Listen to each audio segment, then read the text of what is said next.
Et là, à un moment donné, on a un énorme sanglier qui déboule là où on était.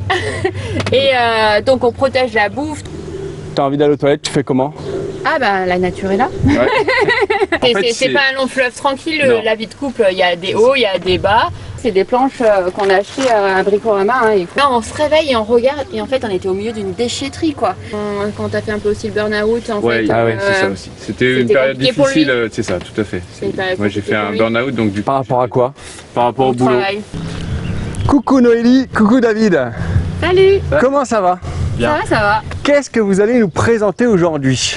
Bah, un petit jumpy en fait qu'on a aménagé un peu à l'arrache et qu'on utilise pour les week-ends tranquilles pour aller à droite à gauche quand on en a besoin. Donc pratiquement tous les week-ends, vous prenez votre petit jumpy avec les enfants? Avec ou sans les enfants, ça dépend des fois. Et souvent c'est avec notre petite dernière, là, elle n'est pas là ce week-end, mais parce qu'on l'a fait dormir en fait sur les sièges de devant. Et puis quand les grands viennent, ils ont une petite tente en plus à l'arrache sur le côté de la route où on se trouve. Voilà. C'est génial ces petits week-ends comme ça, c'est cool. Ouais. Est-ce qu'il a un petit nom? Pas du tout. Pas du tout. Vous lui avez pas donné de petit nom? Non. Donc du coup, on laisse les gens en commentaire lui trouver un petit nom à ce jumpy blanc. Hein, et puis vous choisirez, les enfants seront contents. Les enfants choisiront le nom qui leur convient en commentaire. Allez. Exactement. On fait comme ça? Tout à fait. Allez, ça marche. Alors l'aménagement, du coup, qui est minimaliste, il vous a coûté combien? C'est-à-dire complet quand vous partez en week-end avec la douche, avec tout, panneau solaire, non? Vous n'avez pas de panneau solaire? Non, pas du tout en fait. Pour le coup, pas grand-chose parce que là, c'est des planches qu'on a achetées à Bricorama et qu'on a vraiment montées ensemble. Et après, ça c'est des caisses que j'avais déjà en fait parce qu'on faisait déjà du camping. Donc c'était des caisses qui coûtaient vraiment pas cher. Là aujourd'hui, comme on est sur un mariage, en fait on a très peu parce qu'on mange, on était invités hier soir, on va remanger ce midi, donc on a pris juste le strict minimum. Mais j'ai plein de caisses en fait comme ça qui s'enquillent et à chaque fois il y a le compartiment petit-déj, le compartiment toilette, etc. Et ça nous permet en fait de pouvoir rapidement sortir les choses. Donc sincèrement, il nous a coûté vraiment pas grand-chose, à part c'est les planches qui ont coûté le plus cher. Je sais pas, de l'aménagement, mais franchement, tout compris, 150, ouais, grand max. 150 euros. 250. Allez, 250 euros. Avec la douche Décathlon, avec. Après, pour se doucher, nous on a juste un petit truc qui est normalement pour arroser les plantes là. Voilà, ça nous va très bien. Après, on avait dit on achètera au pire la douche Décat qui pourra la chauffer, mais en fait, souvent vu qu'on part quand il fait beau, on n'en a pas besoin de chauffer. Et après, on a juste pris la douche Décathlon pour se protéger un petit peu du vis-à-vis quand il y a du monde autour et puis s'il n'y a personne. Normalement, on a le bidon d'eau aussi, on a la glacière qu'on peut brancher derrière. D'accord, donc logiquement, bidon d'eau qui vous sert à faire la vaisselle peut-être? Oui, exactement, et l'eau potable en fait. Un bidon d'eau juste potable et ça nous permet de faire un peu tout, même de remplir. Et puis dès qu'on trouve une fontaine avec de l'eau potable, on re-remplit ce bidon rapidement. Et on en trouve de partout, hein. Il y en a beaucoup de villages où il y a des fontaines à dispo en général. Pas d'un cimetière ou des choses comme ça, en général on trouve. Donc, Et ça vous sert aussi pour la douche, hein, l'eau, je suppose. Exactement. Soit on trouve, si on trouve de l'eau, si on prend d'une rivière, on prend l'eau de la rivière qu'on se douche avec. Sinon, si on n'a pas, on prend directement l'eau là en fait. On a quand même, c'est un bidon de 25 litres, je crois. Ouais, 25 litres, ouais. Ça permet pour un week-end, ça va, et on le recharge un week-end, on est tranquille, quoi. D'accord. Et pour manger, vous utilisez quoi? Alors on a une petite tape, pareil, Décathlon. Allez, je veux bien voir. Montrez-moi aussi un petit peu l'aménagement, bon, qui reste minimaliste. Donc, là, pour le week-end, pour le coup, il n'y a vraiment pas grand-chose. Mais là, ça fait un grand lit quand même. En fait, c'est un grand lit. Ça fait 140 par 200 en fait. D'accord. Et ça, c'est la petite table pour mager, d'accord, que tout le monde connaît. Ok, mais alors vous utilisez quoi? Du gaz? Ouais, on a un réchaud en fait. Alors, on veut bien le voir, tiens, ça peut donner des idées. Et puis après, on a cafetière italienne. Voilà, c'est pour le week-end. C'est quoi? C'est un camping-gaz? Ouais. Oui, alors non, c'est. Ouais, c'est une sous-marque, je sais plus. Ouais, ou pareil quoi. Ouais, c'est la même chose, mais c'est le même principe quoi. Puis on a le petit réchaud d'appoint au cas où. Ouais. Voilà. D'accord. Puis on a un petit réchaud d'appoint en plus toujours quand celui-là il a pas de gaz. Ouais, nickel, ouais. C'est vrai que c'est hyper pratique. Ouais, c'est super pratique ça. Vous avez les casseroles tout pour. Là on a le strict minimum, on est pris pour le café. Ouais, bien sûr. En général, on utilise les popotes qu'ils ont pour les scouts, nos enfants. Ouais. Et du coup, c'est très pratique. Ouais, carrément. D'accord. Et pour l'électricité, vous faites comment? En fait, le strict minimum, on a la glacière, on a ici un petit adaptateur. On peut le voir? C'est vous qui l'avez fait ça? Non, il était déjà. Ah d'accord. Avec le 9 là, c'était déjà prévu. Ah, c'est bien pratique ça. C'est hyper pratique. Ouais. Et donc la glacière normalement est là-dessous en fait. Ouais. C'est quoi comme glacière? Une glacière basique. C'est de la Hein. récup, c'était pareil, c'était à ses parents. Alors je sais, ouais, c'est C'est vraiment un une truc glacière qui se Carrefour, branche. voilà, électrique, où on met des pains de glace et puis ça permet de garder du frais dedans. Et c'est tout en fait, après on est vraiment au strict minimum. Après en lumière, vous éclairez le téléphone portable. Pour recharger vos téléphones portables? On a ça en lumière. Alors C'est c'est trucs quand de on roule. camping, hein. Ouais, c'est ça. D'accord. On est à l'arrache nous. Hein. Ouais, c'est Donc, vraiment tout est simple. Ça fait moustique et en même temps ça fait lumière, ça fait très bien. Et puis après, Et les portables en général on recharge quand on roule. Ouais. Donc après c'est des fois il y en a un qui a plus de batterie, ben, tant pis. Ouais. Et de temps en temps quand on y pense on a une batterie nomade là. Voilà. Pour se compléter, mais une fois sur deux on l'oublie je crois à peu près. Ouais, carrément. Donc, voilà. Du coup, Donc, on part qu'en week-end et que c'est pas pour des semaines, c'est pas bien grave. Ouais. Si on n'a pas de téléphone sur la fin du week-end, c'est pas bien grave. Au pire, si vraiment on a besoin, on va se boire un café, on branche. Et puis, Voilà. on charge, D'accord. ils acceptent. Ouais. Et en week-end, on est au milieu de la nuit, t'as mal au ventre, Noélie? T'as envie d'aller aux toilettes, tu fais comment? Ah bah la nature est là. Ouais.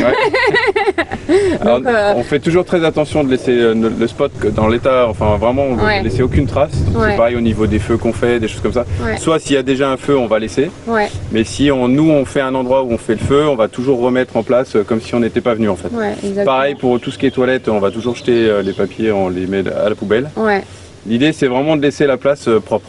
Vraiment. carrément. On était allé dans le Jura à l'arrache pour un week-end Ah oui. et on est monté dans. On avait vu sur une application en fait un petit endroit et puis on est monté, c'était vraiment un chemin un chemin en terre. Ouais, Et en fait, c'était pas très, normalement c'était pas très du tout accessible. conseillé je pense pour des voitures comme nous on avait. Mais bon, on y est arrivé, on arrive là-haut, on se pose et là une vue magnifique. Et en fait en bas, il y avait un tout petit village et ils faisaient une fête de village, donc en fait c'était marrant parce qu'on entendait la musique.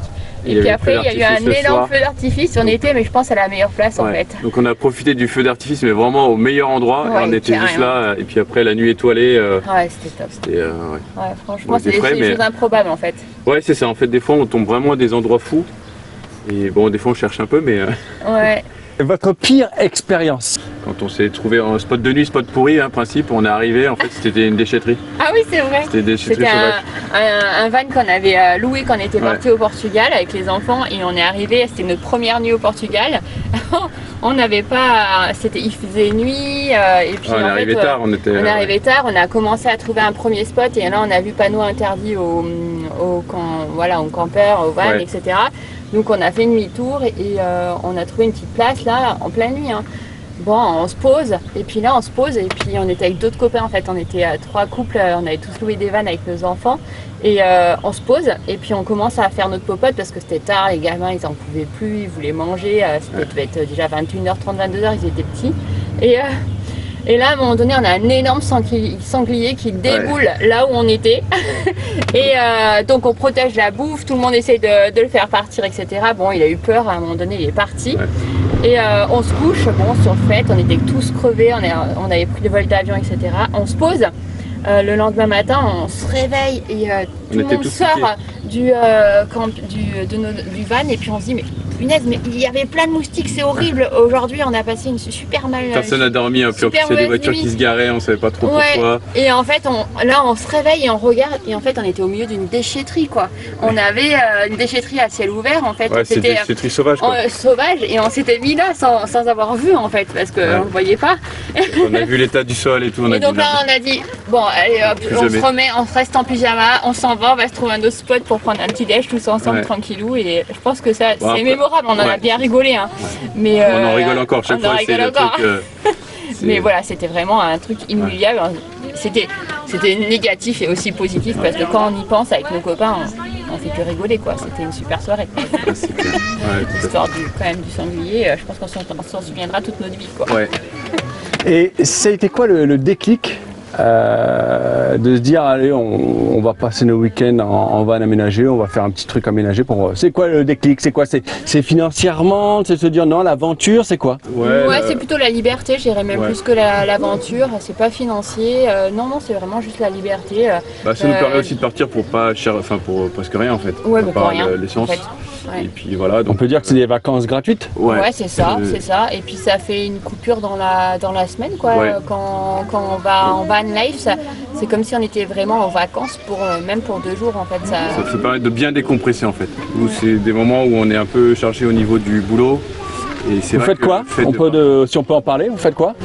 Moi je suis consultante en lactation, donc j'accompagne les mamans en fait dans l'allaitement maternel et on fait aussi de la location de tire-lait et David travaille avec moi, en fait on est plusieurs à faire ça et lui il fait tout ce qui est administratif, la gestion et tout ça. Et je sais pas, là je dis ça comme ça, vous voulez passer une petite pub? Je sais pas. Bah écoutez, ouais, pourquoi pas. Je sais pas, j'y pense là. Ouais. Vas-y, t'as une pub à faire passer, on le mettra sur l'écran en description. Ouais. Bah dis-moi, explique ce que tu fais peut-être, mais... Donc je suis consultante en lactation, donc je suis infirmière spécialisée dans l'allaitement maternel et j'accompagne les mamans à domicile en fait. Je viens soit faire des consultations prénatales ou postnatales, soit faire de la location de tire-lait aussi et leur donner tous les conseils pour qu'elles puissent réaliser leur projet d'allaitement.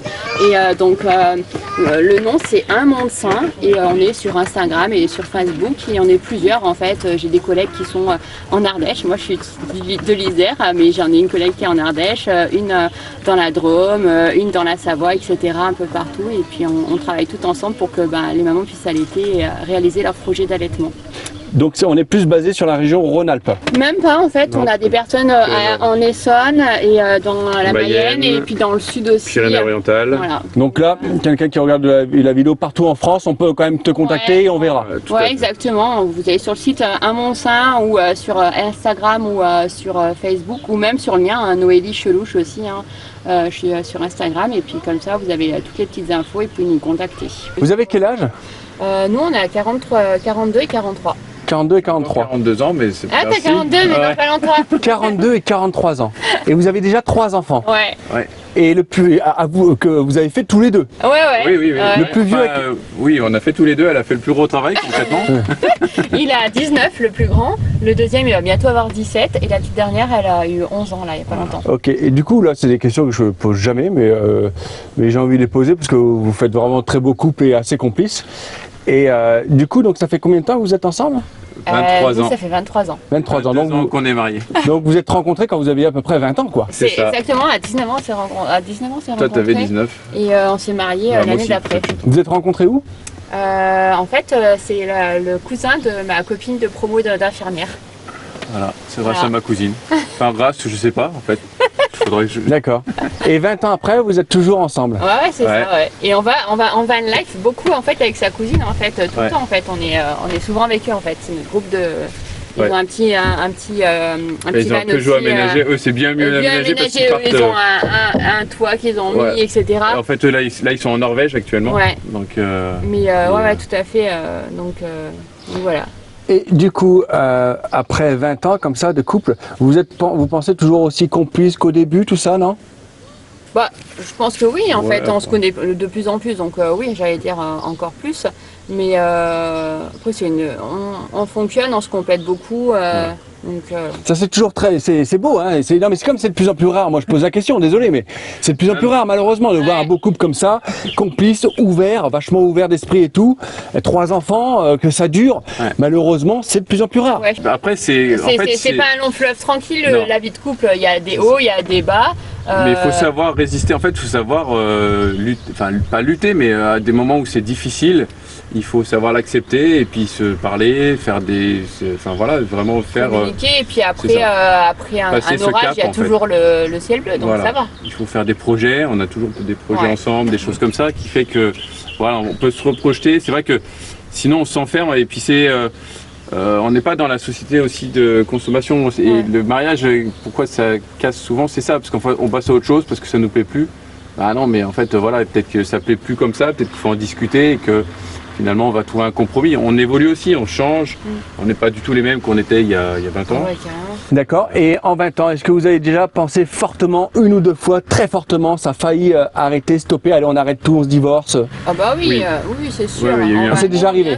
Bien sûr, dans tous les cas, c'est jamais un long fleuve tranquille, mais après il faut se projeter, il faut trouver des projets communs, on a toujours fait comme ça en fait. C'est ça, après c'est vrai qu'on a en plus 2 caractères de merde, on peut le dire, alors, je crois que YouTube, il ne faut plus dire de caractères difficiles et c'est vrai que ça pète souvent, mais après on le trouve aussi notre équilibre là-dedans. C'est vrai que les gens des fois ils hallucinent parce que en fait, ça pète, on se dit les choses en fait. On est assez cash, on est on aime mieux dire les choses que de les garder pour soi. Voilà. Ça permet en fait justement, bah voilà, c'est dit maintenant, hop, on passe à autre chose, quoi. Donc vous avez réussi quand même à surmonter le cap où il y a eu un gros problème pendant quoi? Ça a été pendant 1 an un gros problème? Non, ça a été... Non, ouais, c'est... Ouais, je sais pas. C'était quoi par rapport aux enfants? Non, souvent c'est par rapport à ça des fois, non? C'est quand t'as fait un peu aussi le burn-out en ouais, fait. Ah ouais, c'est ça aussi. C'était une période difficile, c'est ça, tout à fait. Moi j'ai fait un burn-out, donc du coup... Par rapport à quoi? Par rapport au boulot. Travail. Et ça me convenait pas du tout, c'était plus du tout dans mes valeurs, donc moi ça a été très difficile à accepter. En plus, je me projetais vraiment là-dedans à un moment donné. C'était quoi comme job? Je travaillais dans la banque. Et voilà, c'était plus du tout ce que je voulais. Et voilà, ça a été. Et là, tu devenais désagréable à la maison, on va dire. Oui, c'est ça. Oui, concrètement. Et puis en plus, elle avait du mal à, enfin, peut-être à comprendre ton problème. Ouais, j'étais comme ça, que j'étais hyper négatif. Et Noélie, c'est une personne qui est toujours très très positive et qui voit le positif partout. Et moi, j'étais vraiment que dans le négatif, tout était négatif. Donc c'était difficile pour elle aussi d'accepter ça. Et voilà. Après, ça a clashé, et puis finalement, on s'est retrouvés. Ouais. Et puis ça marche bien. Voilà, exactement. On a créé notre entreprise, justement, Un Monde Sain. Et en fait, on a fait un autre projet où je l'ai embarqué dans mon projet. Je lui ai dit, bah, allez, hop, tu pars de la banque, on fait autre chose. Et puis, on monte un projet à nous. C'était notre 4e bébé, en fait. C'est ça, exactement. Notre entreprise. Et on en monte toujours des projets. Et les prochains projets, on se fait un tour du monde. On part en août avec les enfants pour 10 mois. Et on les emmène dans notre projet Tour du Monde. Et c'est notre projet familial, quoi. C'est vraiment, voilà. Parce que vu que les grands deviennent grands. Ouais, c'est le dernier projet familial avec enfin, pas le dernier, mais vraiment le gros projet, tous les 5 ensemble. Ouais. Donc voilà, on les emmène et puis on va se faire. Là, pour le coup, on a acheté un camping-car sur les États-Unis et on va se faire 6 mois en camping-car sur les États-Unis. Ah, pas mal ça. Ouais. Et après, on va faire un petit peu, on repart après. Tu pourras gérer la société à distance? Il a un remplaçant, on a trouvé son remplaçant, on a trouvé mon remplaçant et les planètes s'alignent en fait. Ouais. Quand on veut quelque chose, il faut toujours être positif sur le chemin. En fait, il y a toujours la solution. Voilà. Et une fois qu'on a trouvé cette solution, et ben on se dit allez c'est bon, on va y aller. Ouais, et puis on s'est dit que de toute façon, voilà, il fallait profiter du jour présent et prendre la vie comme elle vient. Pour l'instant, on est en bonne santé et on ne sait pas ce qu'il en sera plus tard, donc autant en profiter maintenant. Tout à fait. Ok, et pour clore cette conversation de couple que j'avais jamais faite, mais du coup je vais le laisser dedans. Je pense que c'est sympa, moi j'aime bien, c'est vraiment sympa au bout de 20 ans, c'est l'expérience parce que moi je me nourris de ça. Ouais. Et du coup pour clore ça, pour vous c'est quoi la recette vraiment d'un couple qui dure s'il n'y a qu'une seule chose primordiale? La communication. Bravo. Beaucoup de monde, moi j'aime hors caméra, je discute beaucoup, j'aime bien me nourrir de ça. Ouais. Et pour essayer de faire quelque chose de bien plus tard. Et à chaque fois, les gens me reviennent, c'est communication. Il y a un problème qui va pas, tu l'as bien dit tout à l'heure, c'est il faut crever l'abcès. Allez, on se dit tout, on met les choses sur la table et on repart. Allez, on arrête, on fait la paix. Il faut savoir se dire les choses et puis après c'est pas toujours simple parce que moi en plus qui ai un caractère à garder pour moi des fois.